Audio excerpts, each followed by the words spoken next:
Austin. Hey guys, it's me, Austin. I'm the network engineer here at PDQ. What does that mean? That means I'm depressed. No, I'm just kidding. So what we're gonna do? Here's your mouse. Here's your mouse. All right, here's what we're gonna do. He's working on Oftentimes, people are really intimidated by fully managed Cisco. They go like this. Yeah. It's like, oh, there's no web GUI. There's not. I can't click buttons, and I actually have no idea how to connect to this thing. You find a 2960 that's been sat in the rack for the last 10 years, and it's still kicking along. But maybe you need to make a change. Maybe you need to make a change. Maybe you just pull one out of the car. Your boss says, we need more ports on this in this area ASAP. I've never experienced that in my life. Well, I mean, it ties into like what you were saying last week or the week before when you were talking about like, hey, if you want to get like a home lab set up like for cheap, maybe you just got a Cisco Switch. Yeah. You know? Yeah, you can learn everything. Yeah. So we're going to walk you through from the very beginning. Here's what we're going to assume. We're going to assume that you've plugged it in and it's powered on. Correct. We're also going to assume that you found the console port. You did. It's probably in the back. And it's blue. Yep. Not yellow. It's blue. Yeah, almost yellow. Always. Just blue. Just plug it into the blue one.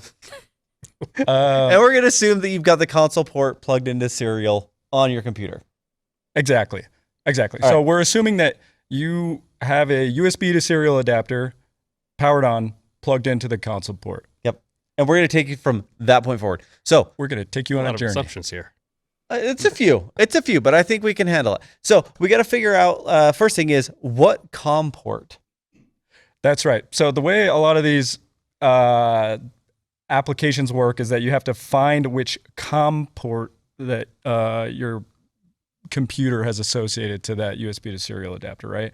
So in Windows, you go to Device Manager. Holy cow, it's COM4. I can tell because I know the name of my USB to serial adapter, but it might be named something else. Yep. Now, I'm lazy, so I chose not, I agree to whatever this is saying. So you like to use Secure CRT. I like to use Secure CRT because I don't have to manually type it. If you've ever used PuTTY to do this, it'll say COM1, COM whatever, and you have to manually type it. It saves me about 2 seconds, and I need those 2 seconds. So now we got to connect to it. So we need a data rate or a baud rate. Yep. So standard is typically 9600 on baud. Your data bits are 8, parity none, stop bits 1, and flow control X on, X off. X on, X off. You guys get it. Karate Kid. Yeah. So I'm going to go ahead and press connect. Where the heck is my switch? I'm just kidding. It's right there. Okay. So this is what a switch looks like when it starts up. Now, there's technically some pre-startup dialog because there's zero-touch provisioning, but you skip it'll say, hey, do you want to skip the startup config process? And you say, yes, I do. And then it'll hand you this, right? So what we're looking at right now is a bare bone switch. Baby switch. Baby switch. There's nothing on it. Right? So Cisco has this concept of privilege, right? Like in the CLI itself. So right now we're in what's called user privilege, and you can tell by the caret, right, Josh? Caret. Yep. And Pointy dude. what does that mean? So you are locked into what I would consider commands that only allow you to observe the device, monitor. You can't affect change, I suppose, in this state. So, like for example, the way Is this the lowest privilege? This is the lowest privilege, lowest privilege, something, whatever that concept's called. You guys know what I'm talking about. So if I type show run, that's not a thing. So but what's interesting here is that I'm not like spelling out my commands, right? Like Cisco has this concept of allowing you to use shorthand on well-known configurations, right? So I don't know how to type. S doesn't mean anything. Question mark allows you to see, okay, so what from this point forward can I do? So from root, look at all these commands we can do. Wow, Question mark your way all the way through it. Yep. So question mark is probably going to be your best friend. Tab allows you. So SH is show. Run isn't a thing because show, there's tiered, these commands are tiered, I would guess, right? So show now has commands after it, so on and so forth, right? Yep. And so what if I actually want to start doing more? How do I go to the next privilege state? You have to elevate yourself. You must transcend life itself by typing enable and then pressing enter. That gets you into a privileged state, right? But it's privileged, but it didn't ask me for a password. Oh no, it didn't.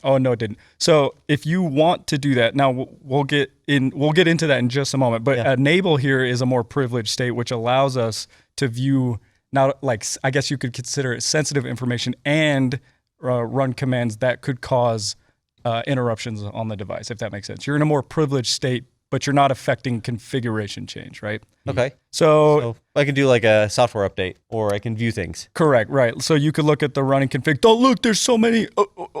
There's so many stuff here. So a lot of switches by default, I exited that running config, but a lot of switches come with default configurations. These crypto chains that it generates on startup.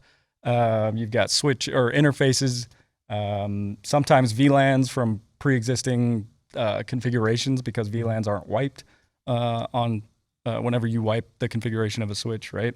So how do we configure a switch? Because we can't do anything here. I can't go to an interface like FI011. That's not a thing, right? We have to actually go into what's called the configuration terminal. Config T, baby. Config T. So now this is our next level. Right. So now we've transcended once again into a higher state of being. We can actually affect change, right? So you went from caret to hashtag to config hashtag. Right. Yeah. And within config, there's you have tiered states. So if we want to see how I'm shorthanding interface FI 5 gigabit Ethernet 101. So now we're in config interface, right? So there's this concept of tiered commands, tiered configurations, so on and so forth, right? Got it. So to Josh's point earlier, if you want to secure your elevation state from user to privilege, it's called an enable password, right? So what we want to do is say enable password. Don't look, it's not password. It's been typed with the 0 password. Now, I don't think when we were dry running this, so if I show run, for shorthand, show running config, I'm piping. If you're familiar with piping, it's in Cisco land, I guess, it allows you to append, like redirect that command into something else. So in this case, I like to do a grep similar thing like include and enable, because if you do show run, you get the whole output. It's kind of annoying, right? Yeah. So we are, as you can see, the enable password has been encrypted, because if we, again, show running config include, we have a service enabled called password encryption that does that, right? But by default, that is not here. By default, if you don't have your passwords encrypted on a switch, the reason that it is encrypted right now, the reason it's encrypted, quote unquote, hashed, when we're looking at it right now, is because beforehand we came in and did password encryption. So what if I want to turn something off in iOS? Like, so you show me how to create a password, you show me how to do all these things. How do I make it not that? If you don't want to, if you hate something that you just did, you can say no, and then the thing that you don't like, no enable password, bam. And if we exit, come back, enable, we don't get prompted for a password, right? So, I mean, this is how you get dangerous, right? If you see that pound, you probably have the ability to config T, and you could probably start doing whatever you want. Like, so there's some common gotchas for people that are in Cisco, or just common, like routinely doing to make this a livable experience, right? Right. One of them is by default lines out to the console, right? Like error logging to the console is on. Correct. And so, it's loud. So here's a couple things we're doing right now.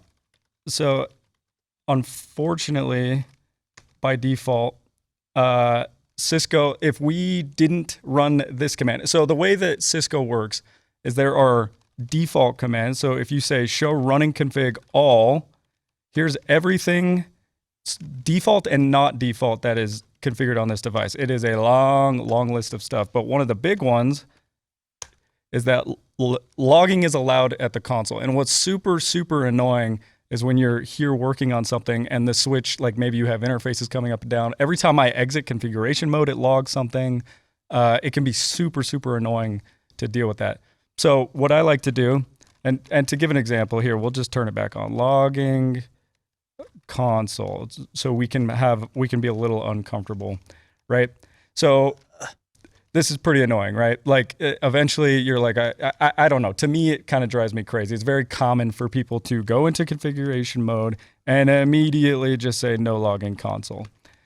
The other reason is like when this switch is active and you plug it in, like you plug into console, if you haven't disabled logging to the console, you're going to see everything that's happening. It's port just status up, PoE, providing power. It'll log every single one of those things. Correct. Yeah.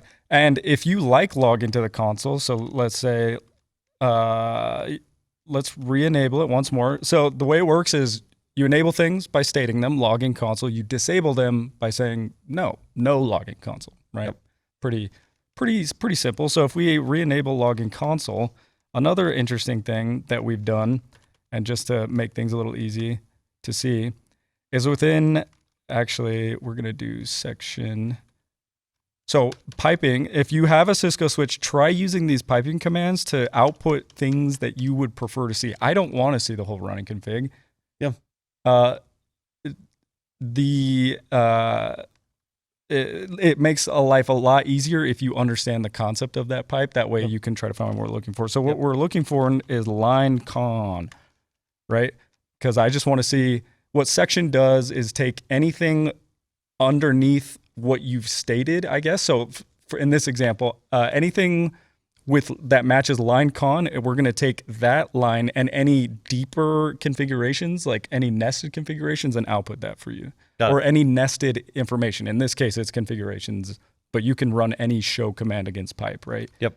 So something I've done here is on line console 0, which is what we're connected to with our console cable, I've said logging synchronous.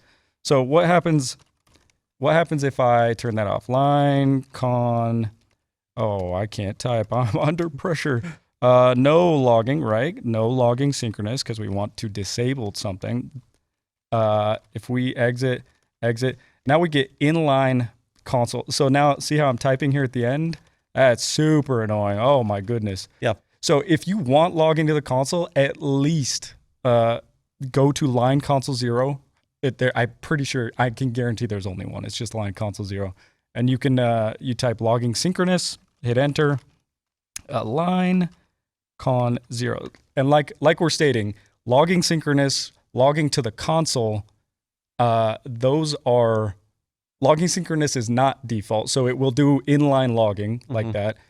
And then logging to the console is on by default. So you probably want to disable those. I'm not a big fan of it if I'm in, for comfort reasons. Yep. So we just say logging synchronous at least, right? Yep. Because then it's not going to be, it's going to dump you out and you can still keep typing. So a question that's come up in the chat is like, okay, you're making all these quality of life changes. Are they persistent after log off or reboot? So everything you do is not persistent. There's this concept that Cisco has of volatile and non-volatile RAM. Every configuration change I just made here is living in RAM. If I powered this device off, it would go back to what is stored in non-volatile RAM by default. You can, there's some, any true Cisco people know you can kind of change that. But the point is there's this concept of a show running config, which is in volatile RAM or just RAM. So this is everything that we've just changed. Correct. Yep. And then you've got show start. Can you show startup config? The startup config is not present. Why is that? It's a brand new switch. We haven't copied anything there. There's nothing there. Yeah, we need to write our running config to startup config so that it does persist. Correct. And what's one popular way that's always been around for Cisco? WR. WR. What does that do? Write to what? Oh, you can write to all these things. And what they want, what WR is shorthand for is write. And what it's always defaulted to is memory. And it writes to non-volatile memory, right? Yep. Another one that you'll see, they kind of stop with the write memory. I think they're trying to move away from this. Yeah. So a common one you'll see in their documentation is write running config to startup config. Yeah. You'll hear people say this. It's just like copy run star. Yep. Copy run start. Like write memory isn't a thing in NXOS, right? Like they're just trying to move away from it. It seems like, but write also does it. Write mem also does it. And now show startup config. There it is. They match.